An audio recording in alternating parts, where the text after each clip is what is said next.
우리가 살고 있는 이 시대는 점점 희망을 잃어가는 시대라고 해도 과언이 아닐 것 같습니다.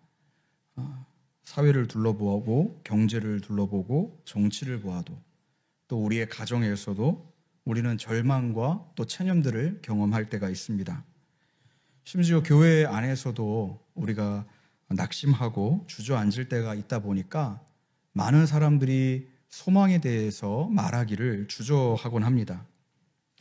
그러나 성경은 분명히 말씀하십니다. 진정한 그리스도인은 살아있는 소망을 따라 살아가는 자들이라고 말이죠. 오늘 본문의 말씀은 극심한 박해와 고난 가운데 있던 성도들에게 사도 베드로가 전한 편지인데요. 이 편지를 통해서 사도는 고통스러운 현실 속에서도 사라지지 않는, 오히려 더욱더 빛나는 살아있는 소망을 상기시키고자 합니다. 그 산 소망은 무엇이고 또한 오늘 우리는 어떻게 그 소망을 따라 살 수 있을까요? 사도가 본도와 갈라디아와 갑바도기아와 아시아와 비두니아에 흩어져 있는 나그네와 같은 교회에 이 편지를 작성했던 당시는 초대교회를 향한 제국의 박해가 가장 심각했던 때였습니다.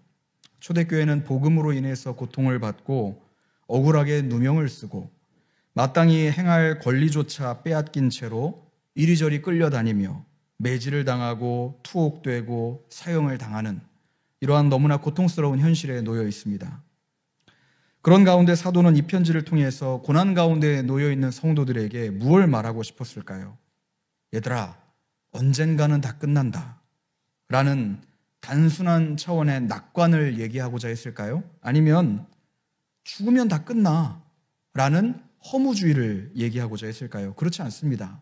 사도는 무언가를 성도들에게 아주 강렬하게 주지시키고자 했습니다.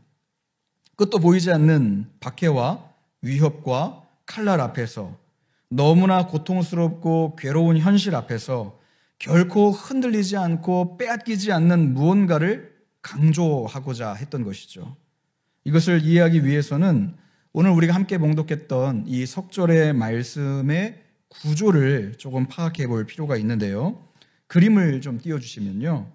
오늘 함께 읽은 이 본문의 말씀은 세 절로 구성이 되어 있지만 헬라어 원문으로는 하나의 문장으로 되어 있습니다. 이 한 문장에서의 중심 동사는 3절에 기록되어 있는 거듭나게 하셨다라는 단어예요. 거듭나게 하다라는 단어를 중심으로 세 개의 목적어가 이어지는데 3절에 산 소망, 그리고 4절에 유업, 5절에 예비하신 구원입니다. 이 세 가지는 모두 거듭나게 하다라는 이 핵심 동사에서 출발해서 세 가지가 함께 엮여 있다라는 거예요. 그래서 오늘은 본문의 말씀을 통해서 이제 제목은 제가 이렇게 정하긴 했지만 사실은 거듭나게 하다라는 이 핵심 주제로 말씀을 좀 생각해 볼 거예요. 그래서 거듭나게 하신 이 세 가지 목적이 무엇인지, 그 중에 하나가 이제 결코 빼앗기지 않는 살아있는 소망이죠. 이 말씀을 통해서 하나님께서 우리를 거듭나게 하신, 특별히 하나님의 자녀로 삼아주신 목적이 무엇인지, 그리고 그 영원한 목표를 향하여 담대히 나아갈 수 있는 이 자리의 모든 성도 여러분들과 특별히 우리 67 여전도의 회원 여러분들 되시기를 간절히 소망합니다. 하나님께서 우리를 거듭나게 하신 이유, 하나님께서 우리를 거듭나게 하신 목적, 그 첫 번째는 무엇입니까? 부활의 산 소망을 갖게 하시기 위함입니다. 3절을 다시 한번 보십시오. 제가 봉독하겠습니다. 우리 주 예수 그리스도의 아버지 하나님을 찬송하리로다. 그의 많으신 긍휼대로 예수 그리스도를 죽은 자 가운데서 부활하게 하심으로 말미암아 우리를 거듭나게 하사 산 소망이 있게 하시며 라고 말합니다. 여기서 말하는 산 소망은 단순한 어떤 심리적인 위안을 말하는 게 아닙니다. 좀 더 정확하게 말하자면 생명을 가진, 여기서 말할 산이라는 말이 그것입니다. 생명을 가진, 살아 움직이는, 활발하게 움직이고 있느니 산이라는 말의 의미예요. 죽은 소망과 대조되는 것이죠. 시간과 현실의 고난 속에서도 소멸되지 않고 오히려 더욱더 강력하게 살아 움직이는 소망, 그것이 바로 산소망입니다. 이 소망의 근거는 바로 예수 그리스도의 부활입니다. 여러분 생각해 보십시오. 당시 초대교회 성도들은 엄청난 박해를 받았습니다. 예수를 믿는다는 이유로 가진 재산을 하루아침에 몰수를 당합니다. 황제 대신 예수를 주로 고백한다라고 해서 나라의 반역자 취급을 받고 고문을 당합니다. 때로는 원형 경기장에 피 묻은 짐승의 가죽이 입혀진 채로 맹수들에게 내던져지기도 합니다. 뜯어먹히는 거죠. 로마인들에게 있어 그리스도인들은 폭도들 그리고 반역자들과 같았기 때문에 길을 가다가 그리스도인들을 발견하고 이유 없이 구타를 해도 이것은 마치 애국 행위처럼 포장이 되었습니다. 그야말로 초대교회 성도들이 얼마나 비참한 삶을 살았는지 상상이 되십니까? 그런데 그 고난과 눈물과 괴로움이 지금 본문에서는 그들의 최종 운명이 아니라고 말합니다.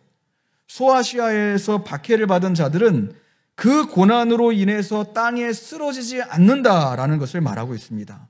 그들의 희생과 그들의 고난과 그들의 죽음이 결코 헛되지 않고 다시 영광스러운 살리심으로 일어날 것을 말하고 있습니다. 어떻게 이것을 우리가 확신할 수 있습니까? 바로 우리 주 예수 그리스도께서 죽음을 이기시고 살아나셨기 때문이죠.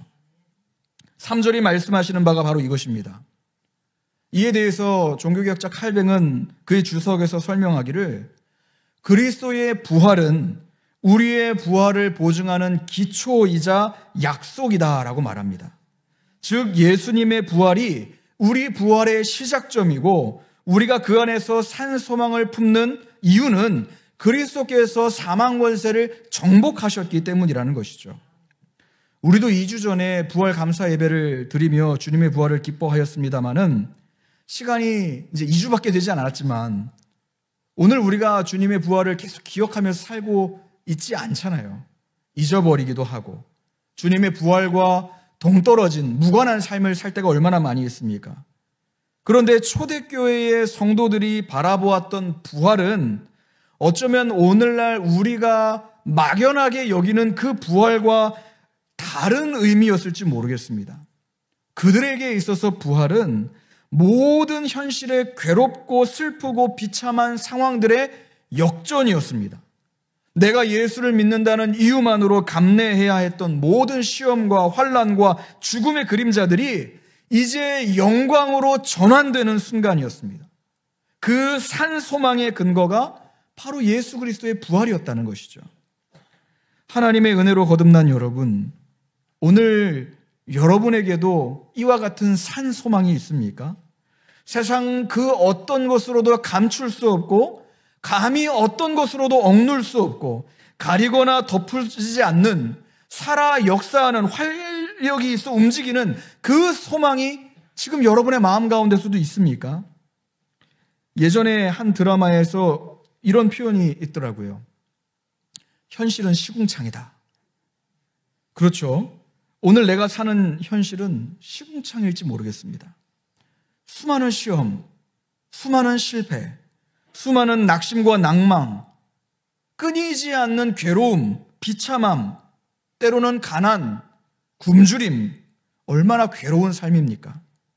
그런데 이러한 인생 여정 가운데서도 우리 안에서 살아 움직이는 살아있는 소망이 있다라는 것은 이러한 인생길의 끝에 측량할 수 없는 복이 우리를 기다리고 있다는 확신으로 이어지게 합니다.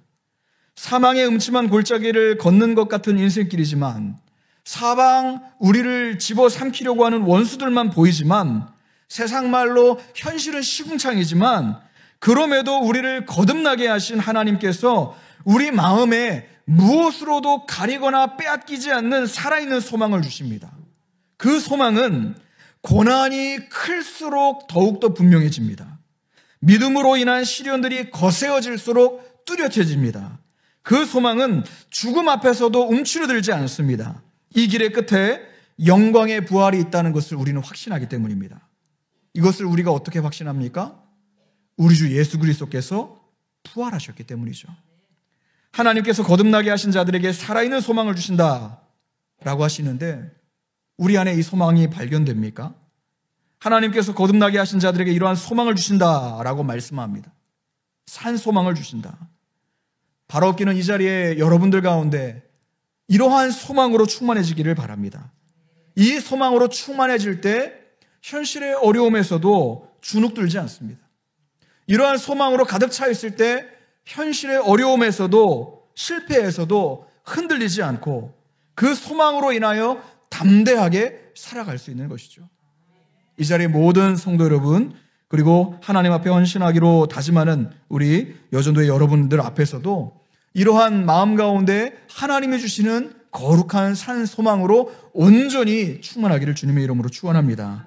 두 번째로 하나님께서 우리를 거듭나게 하신 이유는 두 번째, 썩지 않을 유업을 주시기 위함입니다. 썩지 않을 유업이죠.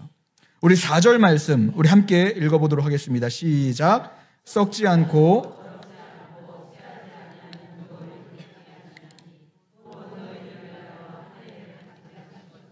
아멘. 자, 여기서 유업이라는 말은요, 구약적인 의미로 보면 하나님께서 이스라엘 백성에게 약속하신 땅을 가리킵니다. 그러나 사도는 우리에게 예비하신 유업이 구약의 그 약속의 땅을 가리키던 가나안을 의미하는 것이 아니라 바로 영원한 하나님의 나라라는 그 사실을 가르쳐주고 있습니다. 방금 읽은 말씀을 자세히 보시면 이 영원한 유업은 크게 몇 가지의 특징을 가지고 있습니다. 먼저는 썩지 않으며 라고 말하죠. 이 말은 이 유업이 이 땅의 것이 아닌 영원한 본성을 가지고 있다라는 것을 의미합니다. 두 번째 특징은 더럽지 않으며 라고 말합니다. 이 나라는 죄와 부정으로부터 자유로운 구별된 하나님의 성품을 닮은 거룩한 나라라는 것을 말하죠. 세 번째 특징은 쇠하지 아니하며 라고 말합니다. 시들지 않는 거죠. 영원한 영광을 가지고 있다라는 것을 말합니다. 이는 사도의 편지 가운데 강조되는 새하늘과 새 땅, 그리고 그 가운데 영광스럽게 임하게 될 하나님 나라를 가리키고 있습니다. 영원하신 왕 그리스도께서 다스리시는 나라, 수많은 천군 천사들과 모든 성도들이 함께 모여 하나님의 영광을 바라보며 영원토록 기뻐하게 될 그 나라 말입니다. 그 나라는 영원한 나라이기 때문에 썩거나 변질되지 않습니다. 그 나라는 하나님께서 좌정하시고 다스리실 나라이므로 죄나 부패가 없는 나라입니다.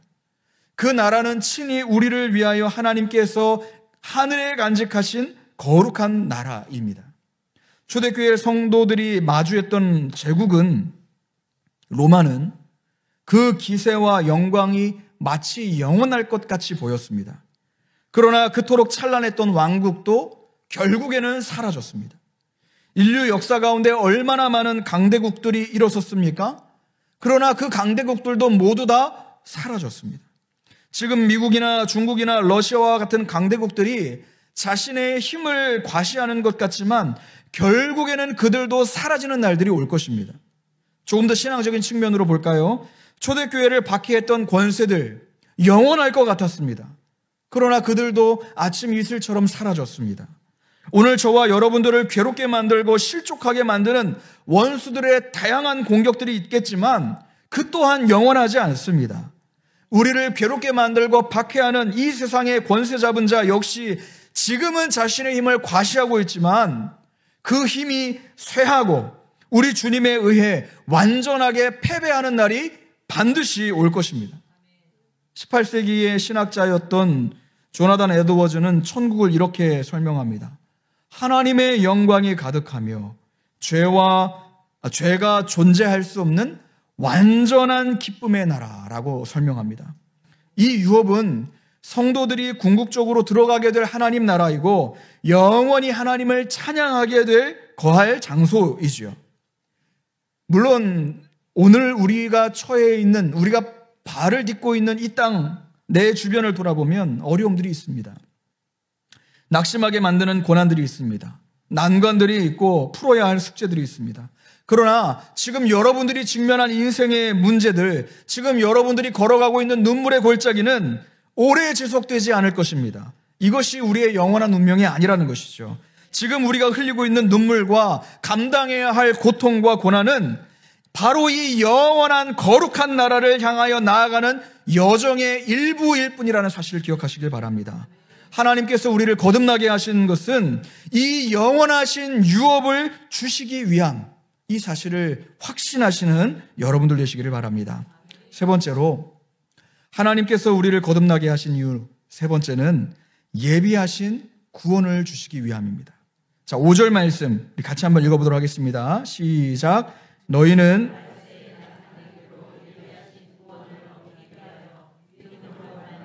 하나님의 능력으로 보호하심을 받았느니라. 아멘.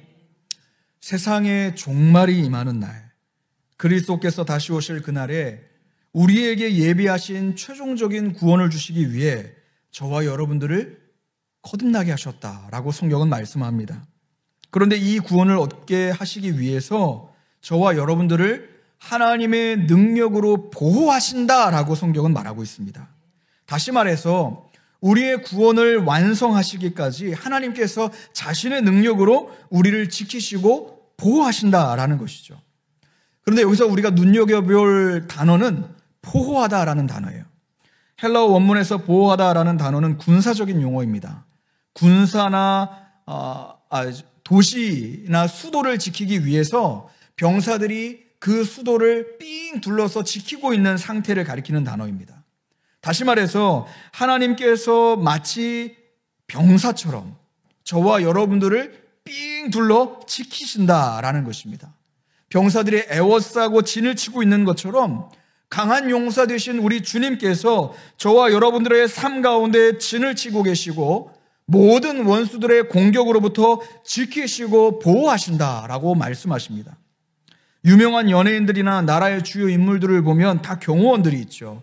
많은 경호원들을 거느리고 다닌다면 그만큼 안전하겠습니다마는 그 경호원들도 결국에는 사람이기 때문에 한계가 있습니다. 그런데 영원하시고 무한하시고 전능하신 하나님께서 우리를 경호하신다고 한다면 그 보호가 얼마나 안전하겠습니까? 얼마나 탁월하겠습니까? 어떤 권세가 하나님의 이 전능하심을 뚫고 우리를 해할 수 있단 말입니까? 초대교회 가운데 제국의 박해가 쏟아집니다. 그야말로 말도 안 되는 고난들이 임했습니다. 그런 육체적인, 정신적인 고난들이 있었지만 그럼에도 하나님께서는 자기 백성을 안전하게 보호하십니다. 택하신 백성들이 고난 중에서도 산 소망을 잃어버리지 않도록 하나님께서 예비하신 영원한 유업을 잃어버리지 않도록 구원의 감격과 기쁨을 누리도록 그들의 영을 지키셨다라는 것이죠. 마찬가지로 여러분, 오늘 저와 여러분들이 직면한 많은 고난과 괴로움이 있을 겁니다. 제 생각 같아서는 하나님께서 그 모든 고난과 괴로움을 막을 권세가 있으시니까 막아주셨으면 좋겠습니다. 피하게 해주셨으면 좋겠습니다. 그러나 우리 주님은 이런 것들이 일어나도록 허용하십니다. 그것들이 우리의 인생 가운데 생겨나도록 그냥 내버려 두십니다. 하지만 그것들이 일어나도록 허용은 하시지만 그것들이 우리의 영원한 생명을 빼앗아가도록 우리의 구원을 잃어버리도록 내버려 두시지 않는다라는 것입니다. 우리의 영혼을 지켜주셔서 그 거룩한 산 소망을 잃어버리지 않도록 저와 여러분의 믿음을 지키시고 보호하신다라고 말씀하십니다. 모든 괴로움들을 잔잔하게 만들어주시는 것 중요합니다. 하지만 그것보다 더 큰 은혜가 바로 이것 아닙니까? 많은 저항들이 일어나겠지만, 많은 시험과 유혹들이 일어나겠지만, 그럼에도 하나님의 무한하신 능력이 우리를 가장 안전하게 지키신다라는 것 말이죠. 그런데 여러분, 말씀을 잘 보십시오. 하나님께서 그분의 능력으로 우리를 보호하신다라고 하는데 무엇으로 말미암아 그렇게 하신다라고 말씀합니까? 방금 읽은 말씀을 보면 믿음을 말씀하고 있습니다. 다시 말해서 하나님의 보호하심의 수단이 믿음이라는 거예요. 근데 이 믿음은요, 과거 한때 있다가 시들해진 것을 말하는 게 아닙니다. 내 젊었을 때 하나님 앞에 눈물 흘리고 콧물 쏟던 그때 그 믿음을 얘기하는 게 아니에요. 정확하게 말하자면 지속적인 신뢰입니다. 지속적인 신실함이에요. 참 믿음이라는 것은 내가 하나님의 부르심을 받아 죽는 그 순간까지 지속됩니다. 우리에게 지속적인 믿음이 있어야 돼요. 하나님의 능력은 신자들이 시험을 받고 고난을 받을 때 우리를 넘어지게 만들는 것들로부터 우리를 보호하십니다. 바로 그게 믿음의 힘이에요. 지속적으로 내가 하나님을 신뢰하는 것, 지속적으로 내가 하나님을 붙드는 것, 지속적으로 내가 하나님을 의지하는 것, 이게 바로 믿음이라는 겁니다. 그런데 여러분 생각해 보십시오. 우리의 삶을 돌아보면 이 믿음이 약해지게 만드는 것들이 있습니다. 무엇입니까? 대표적으로는 하나님에 대한 불신입니다. 하나님의 돌보심과 하나님의 보호하심에 대한 의심 말이죠. 온갖 불신앙으로부터 비롯되는 우리의 수많은 죄악들이 이 믿음을 약하게 만듭니다. 따라서 하나님께서 지키시고 보호하시는 은혜를 누리기 위해서는 우리 안에서 자꾸만 치솟는 죄와 불신앙, 의심으로부터 우리 자신을 지켜가야 합니다. 계속해서 내 안에 생겨나는 죄악들을 몰아내야 합니다. 의심들을 물리쳐야 돼요. 내 안에 완악함과 교만함을 밀어내야 합니다. 그런데 우리 중 누가 이것을 완벽하게 할 수 있을까요? 여러분 생각해 보십시오. 죽는 그 순간까지 하나님께서 100점을 요구하신다면 여러분 스스로의 능력으로 100점을 얻어낼 수 있을까요? 저는 모르겠어요. 제 자신을 돌아보아도 자신이 없습니다. 아니 어쩌면 우리 중 누구라도 이것을 장담할 수가 없어요. 내가 내 믿음을 지켜가기 위해 노력해야 하는 부분이 분명 있지만 내 노력만으로는 불가능하다라는 겁니다. 왜 그렇습니까? 우리는 죄인이니까요. 완전히 죄로 기울어진 뼛속까지 죄인이니까요. 그럼에도 불구하고 우리에게 은혜가 있습니다. 에베소서를 보면 그 믿음조차도 하나님의 뭐라고요? 선물이라고요. 하나님이 주시는 거라고요. 내가 뭔가를 더하고 이루어서 만들어낼 수 있는 게 아닙니다. 믿음조차도 하나님께서 주시는 거래요. 또한 빌립보서 1장 6절 우리 같이 한번 읽어봤으면 좋겠는데요. 빌립보서 1장 6절의 말씀 다 뜨죠? 함께 읽도록 하겠습니다. 시작. 너희 안에서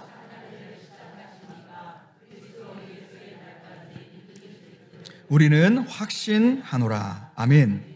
우리 안에 착한 일이 무엇입니까? 곧 말씀과 성령으로 거듭나게 하신 이 놀라운 일이죠. 그런데 이 일을 하나님께서 그리스도 예수의 날, 곧 우리 주님께서 다시 오실 그 날까지 우리 안에 시작하신 그 착한 일을 친히 완성하시겠다라고 말씀합니다. 나는 할 수 없는데 하나님께서 친히 하시겠다라고 말합니다. 내가 만들어낼 수는 없는데 하나님께서 이것을 이루어내시겠다라고 말씀합니다. 여러분 이것이 얼마나 우리에게 큰 은혜입니까? 그러므로 여러분 우리가 오늘도 믿음을 지킬 수 있는 이유는요. 아까 우리가 찬양하면서 고백했던 가사의 내용이기도 하지만은 내 의지가 아니에요. 하나님의 능력 때문입니다.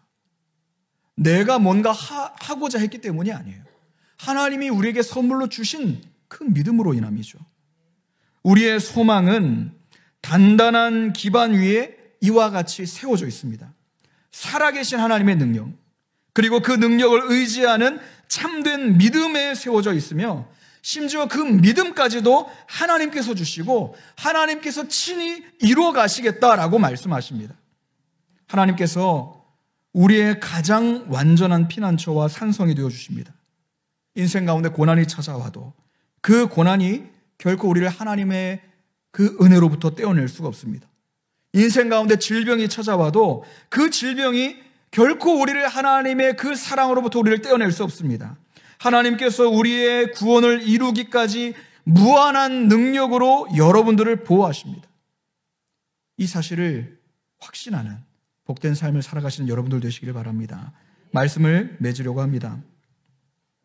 우리 사랑하는 성도 여러분, 하나님께서 우리를 거듭나게 하신 목적은 단지 과거의 죄사함이나 현재의 위로 정도에 그치지 않습니다.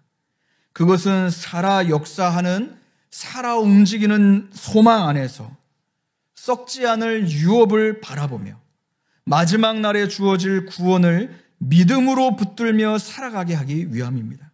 우리는 고난을 면제받은 존재가 아니라 고난 중에도 하나님이 친히 붙드시는 존재입니다. 그리고 그 보호는 믿음으로 역사하며 심지어 그 믿음까지도 하나님의 선물입니다. 그러므로 우리는 흔들리는 세상 속에서도 이 소망을 붙들고 살아가야 합니다. 하나님께서 시작하신 놀라운 구원의 역사를 그리스도 예수의 날까지 이루시겠다라는 그 약속을 의지하며 오늘도 그 목적을 따라 담대히 살아가십시다. 산 소망의 사람으로, 유업을 기다리는 사람으로, 하나님의 능력 안에 보호받는 믿음의 사람으로 말입니다. 이러한 은혜가 이 자리에 저와 여러분, 특별히 우리 67 여전도의 여러분들에게 충만히 일어나기를 주님의 이름으로 축원합니다.